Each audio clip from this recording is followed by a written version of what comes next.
next speaker needs no introduction, but I'll give him a very quick one anyway. He's the chair of Stop the War Coalition. He's the honorary chair of Palestine Solidarity Campaign. He plays a critical role in CND. He's been marching with us side by side for many years. He's been fighting in Parliament for justice, for truth and for freedom. I'm so pleased that he's here yet again with us today. Please give a warm welcome to Jeremy Corbyn. Sarah, thank you very much. Thank you everyone for being here today. And those that are fasting during Ramadan, I know how difficult this is, but I know what an enormous act of solidarity it is to be out today on the streets of London as people are out on the streets of pretty well every capital city all around the world today. They're marching because we have this strange narrative from the world's media that the victims and the oppressed, the imprisoned and the limited access to food and medicine and water, the victims of occupation, are somehow the cause of the problem. We have this bizarre concoction of media stories that turns reality on its head. I've been 9 times to Palestine and Gaza, particularly Gaza.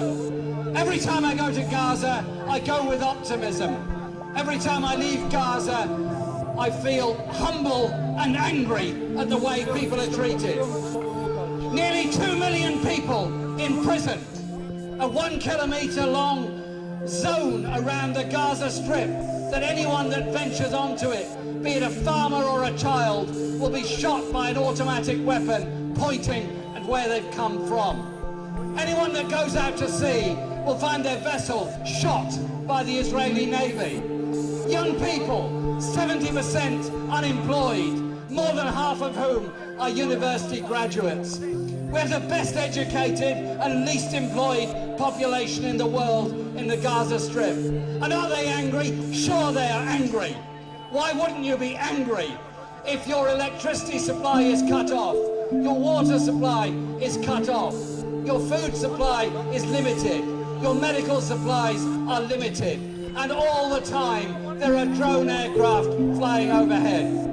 There have been 300 Palestinians killed in the past 10 days. But there's been Palestinians killed every week, year after year after year, as there's targeted attacks on particular homes in the Gaza Strip. If this was happening anywhere else in the world, you'd have Obama, you'd have Putin, you'd have Hollande, you'd have Cameron, you'd have them all condemning it and promising sanctions and denial of human rights. Palestinian children deserve rights. Palestinian people deserve rights. Palestinian people deserve humanity and recognition. And the very least this country can do, stop the arms supplies, stop the trade, stop the aid, economically isolate the aggressors. Solidarity with the people of Palestine, stand together for justice and humanity, and peace will prevail. Thank you.